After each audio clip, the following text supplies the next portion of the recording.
Otep à tous, bienvenue sur la chaîne des panafricanistes par essence, par conviction et par excellence. Celle des citoyens kémites par nécessité et obligation de combat. Nous sommes une chaîne qui n'est guidée que par nos ancêtres et rien que par les ancêtres qui appartiennent à l'égrégore du monde noir. Par conséquent, nous ne croyons en aucun Dieu venu de l'étranger. Toutefois, cette vidéo n'est aucunement destinée à inciter à la haine ou à la violence, car nous menons un combat qui est d'abord et avant tout spirituel, intellectuel et démocratique. Ensuite, il est politique, géopolitique et géostratégique. Contre l'impérialisme, le colonialisme, le néocolonialisme et l'endocolonat, qui sont tous qualifiés de crimes contre l'humanité. Nous menons ce combat sur la base du principe fondamental que nous avons hérité de nos ancêtres kémites, qui est celui de la Mahat, c'est-à-dire solidarité, vérité et justice. Vous êtes donc en droit de connaître la vérité. Nous avons l'obligation de vous dire la vérité, rien que la vérité, afin que justice soit rendue au continent africain. Et ça, c'est notre modeste contribution dans cette noble lutte en faveur de la souveraineté, la dignité, la solidarité et l'unité africaine. C'est exactement ça que nous appelons le panafricanisme. Bien-aimés frères et sœurs, j'ai écouté la dernière fois l'interview de Dominique de Villepin, l'ancien ministre des Affaires étrangères de Jacques Chirac, qui vous parle, il a dû être aussi Premier ministre, je pense, qui vous parle, qui dit que les Palestiniens et les Juifs ne se supportent pas, ils ne peuvent pas vivre ensemble. J'ai trouvé cette déclaration un peu audacieuse. Elle a été reprise par d'autres hommes politiques français, comme, je ne sais pas, comment on l'appelle, le louche, quelque chose de ce genre. Bref, il dit, les Palestiniens et les Juifs ne peuvent pas vivre ensemble, ils ne se supportent pas. Ça m'a interpellé, je dis, mais comment ils vont faire une telle déclaration? Mais la Palestine, là, toute la partie, quand vous regardez la carte que vous présente Erdogan, mais toute la carte, là, c'était d'abord pratiquement que des Palestiniens. Toute la zone, là, il n'y avait pas de la partie pour les Juifs, hein. Il n'y avait que des Palestiniens. C'est pour ça qu'on dit qu'ils n'avaient pas de terre. Maintenant, on leur prend cette terre, on leur donne, sous prétexte que le peuple élu, donc c'est la terre promise, on leur avait promis ça dans la Bible. Et lorsque Dominique fait de telles déclarations, vous voyez comment ces gens construisent la séparation des populations. Je ne dis pas qu'il ne faut pas qu'il y ait deux États. Au contraire, il faut qu'il y ait justement deux États. C'est la seule solution maintenant. Mais il faut reconnaître que ces gens-là habitaient d'abord ensemble. Et lorsque Dominique de Villepin fait de telles déclarations, on voit un peu l'homme qui a bousillé l'Afrique. Il se passe maintenant pour un donneur de leçons. Non, Vladimir Poutine a attaqué, mais que le conflit, il faut voir ça, comment il faut voir pour manipuler encore les Africains, pour que les Africains puissent soutenir. Mais en fait, ils sont tous pareils. Pourquoi je dis ça? Je vais vous donner un fait, mais alors qui m'a choqué. Mais qui est le signataire des accords de Marcoussis? Mais c'est Dominique de Villepin. Il était, je pense, s'il n'était pas Premier ministre, il était ministre des Affaires étrangères de Jacques Chirac. De même Dominique de Villepin. Dominique de Villepin qui a contredit la guerre en Irak des Américains. Il veut nous faire croire que non, oh non, mais parce qu'il avait le bon sens, il aime les Irakiens. Non, il n'aime pas les Irakiens du tout. Du tout, il n'aime pas les Irakiens.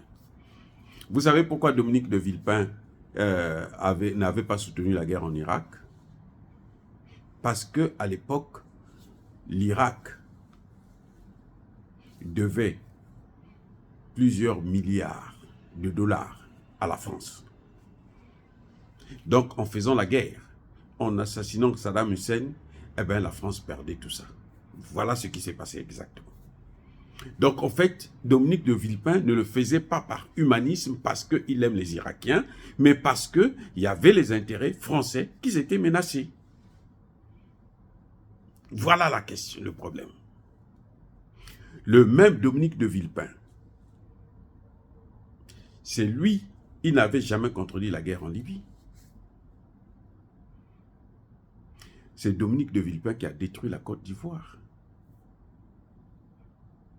Les accords de Marcoussis, c'est Dominique de Villepin. Lorsque Jacques Chirac, lorsque la France tue, elle tue, hein, je dis bien, elle assassine ses propres ressortissants, 9 Français, dans une base française en Côte d'Ivoire, qui est là? Mais c'est Dominique de Villepin. Dans les accords. En tout cas, il est signataire des accords de Marcoussis. Avant que Sarkozy ne vienne achever l'affaire. Quand Chirac a détruit la flotte ivoirienne, c'était avec Dominique de Villepin. Donc c'est Dominique de Villepin qui a commencé. Sarkozy n'est venu que terminer, achever le travail. C'est Dominique de Villepin et Jacques Chirac, ce sont eux qui ont commencé ça. Ils ont tué des Français et ils ont fait croire que c'est Laurent Gbagbo, c'est l'armée ivoirienne qui avait tué, qui avait tiré sur ces gens, alors que ce n'était pas l'armée française, et plutôt ivoirienne. C'était juste une raison pour eux, pour détruire les avions, les maigres, hein, les 2 ou 3 hélicoptères que la Côte d'Ivoire avait encore, et puis quelques autres avions. Voilà. Donc, Dominique de Villepin qui veut donner des leçons aux gens, mais c'est un criminel. C'est un criminel. J'ai dit, c'est un criminel. Parce que quand on parle de la Côte d'Ivoire, les gens voient seulement Nicolas Sarkozy. Mais Nicolas Sarkozy est venu à la fin. Il est venu achever le processus commencé par Jacques Chirac avec Dominique de Villepin.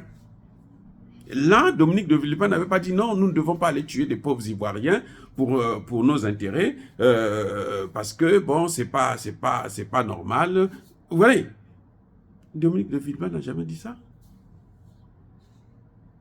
Et là, ils sont venus, ils ont tué, ils ont assassiné, y compris des Ivoiriens, des Français, pour donner l'occasion de faire encore plus mal à la Côte d'Ivoire.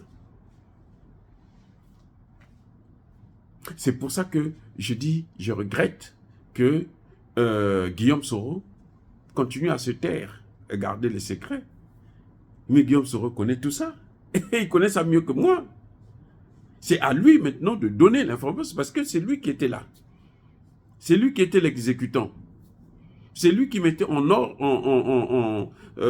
qui mettait en pratique ce que Chirac décidait avec le même Dominique de Villepin. Chirac est mort. Dominique de Villepin est encore là.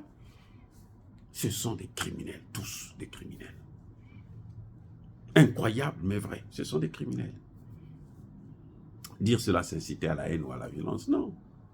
Yaba, colère, Yamalem. Encore une fois de plus, bien-aimés frères et sœurs, je persiste et je signe. Soyez bénis. Soyez abondamment bénis par le Dieu des Kémites et par nos ancêtres angélisés. Mais que tous ceux qui persécutent le continent africain, le pillent et le déstabilisent, qu'ils soient noirs, blancs, chinois, arabes, indiens ou qui qu'ils soient punis, maudits, foudroyés, neutralisés, écrasés, effacés par ce Dieu des Kémites et par nos ancêtres angélisés. Vive l'Afrique éternelle, j'ai dit et j'assume.